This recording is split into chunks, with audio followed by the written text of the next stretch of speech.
नमस्कार,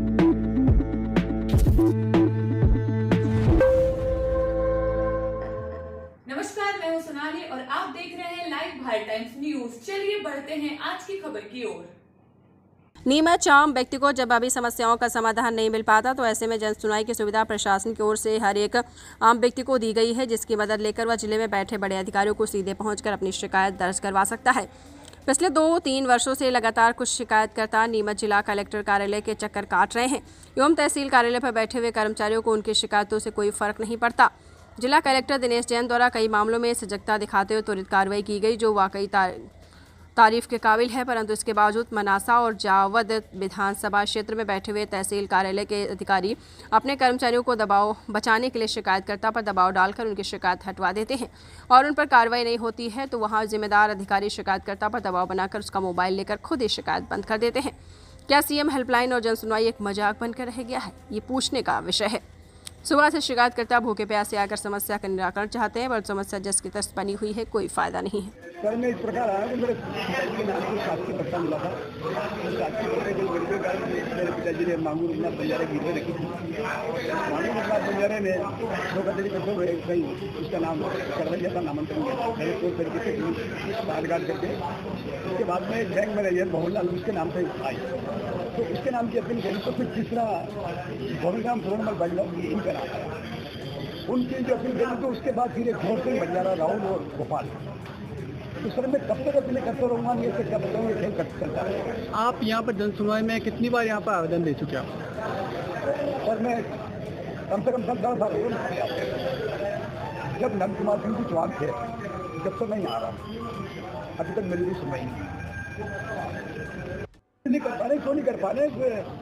मामला थोड़ा गंभीर है। ये वास्तव में बात नहीं, बोले आप मेरे को मानना मत मानना, मेरे को देखो किसी को कुछ फालतू किसी को उलझाना नहीं है।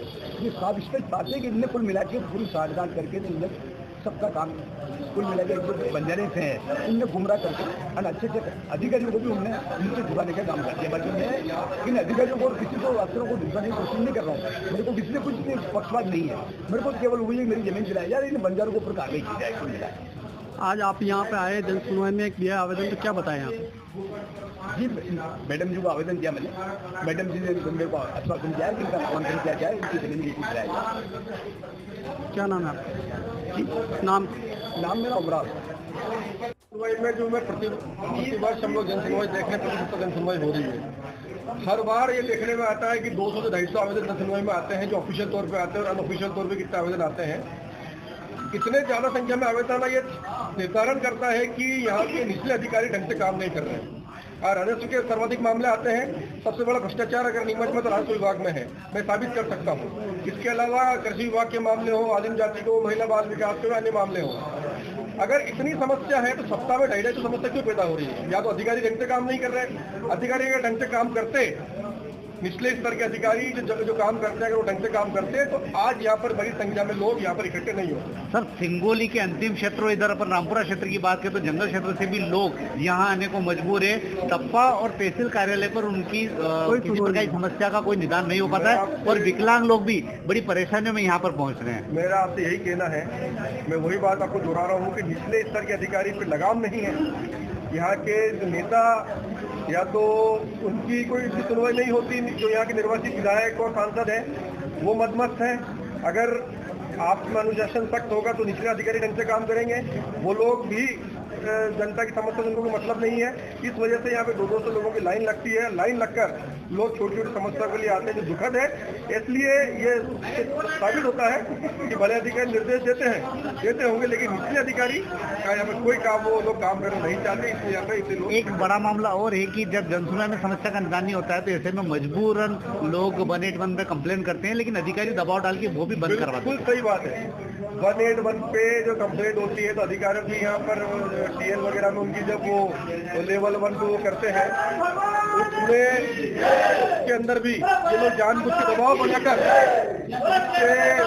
जानकारी देकर उनसे अपने ये आवेदन उठवाते हैं। मेरे पास कई ऐसे मामले हैं जिसमें राजस्व में फैसला कुछ दिया, उसी फैसले की जब उन्होंने पालन करने के लिए नहीं हो पाया, सीएम में आवेदन दिया, उसके बावजूद भी उसी अधिकारी ने खुद के फैसले को उलट करके और सीएम हेल्पलाइन में जवाब भेज दिया कि ये गलत है, जबकि फैसला उसको उसके पक्ष में दिया। ऐसे प्रकार के मामले यहाँ बहुत अधिक हो रहे हैं।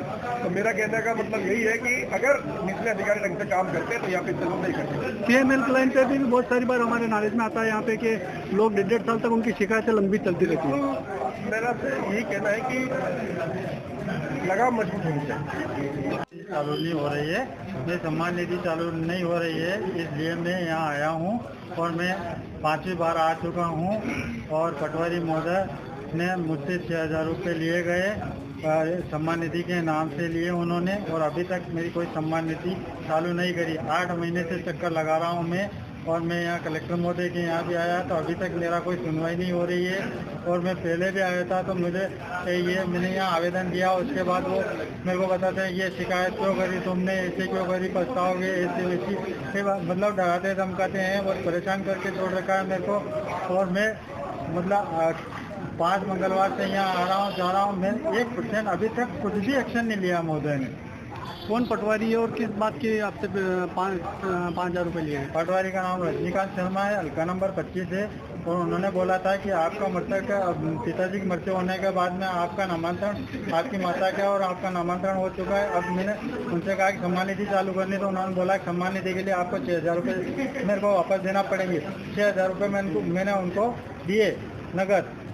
उसके बाद किस बात के पैसे लिए उन्होंने? अब उन्होंने बोला कि ये जमा करो, मतलब मेरे को वापस पैसे दोगे तो आपकी सम्मान निधि चालू होगी, नहीं तो नहीं होगी। अब ये पता नहीं किस चीज़ के लिए उन्होंने सम्मान निधि के लिए ही बोला है कि सम्मान निधि का अगर ये पैसा आप जमा करवाओगे, मेरे को दोगे तो वापस आपकी सम्मान निधि चालू होगी, नहीं तो नहीं होगी। अगर आपकी सुनवाई नहीं होती है तो आगे क्या कार्रवाई की जाएगी? मेरी सुनवाई नहीं होती है तो मैं आगे कार्रवाई तो क्या है, मेरी इतनी पहुंच नहीं है कि मैं आगे तक पहुंच सकूं, या मैं आपके चैनल के माध्यम से मतलब मुख्यमंत्री जी महोदय तक मेरी आवाज़ पहुंचाना चाहता हूं कि मेरे साथ निष्पक्ष न्याय की मांग चाहता हूं। मैं निष्पक्ष न्याय करे, नहीं करे तो मैं आत्मदाह करूंगा, और मेरे परिवार की और सारी शासन की जवाबदारी रहेगी। क्योंकि शासन जब भी हो बोलता है कि हमारे पास बहुत पैसा है, ये है, किसानों के लिए वो हो रहा है, वो है, लेकिन वो किसानों को पैसे शासन दे रही है, लेकिन अभी तक ये कर्मचारी लोग, बहुत सारे किसान हैं जो परेशान हैं, उनकी सुनवाई नहीं हो रही है और वो परेशान होते जा रहे हैं, ऐसे पैसे ले लेते हैं और किसी का काम नहीं करते हैं। तो ये आवाज़ मेरी। अभी यहाँ पे आए आप कलेक्टर ऑफिस में, क्या बताएं यहाँ पे? अभी तो 5 बार आ चुका हूँ, अभी तक कुछ एक्शन नहीं लिया। हाँ, ये बोलते ऐसे ही है कि होगा भैया, आपका काम हो जाएगा, ये हो जाएगा, वो हो जाएगा। पटवारी महोदय बोलते हैं कि हमने कर दिया, आपका एक्टिवेशन कर दिया, लेकिन एक्टिवेशन कर दिया तो मेरा अभी तक कहीं से कहीं तक डाटा ही नहीं आ रहा है। तो ना ही उन 6,000 रुपये का कोई अभी तक कुछ ऐसा हुआ कि 6,000 रुपये काय के लिए मेरे से। क्या नाम है आपका? मोहनदास नाम है मेरा।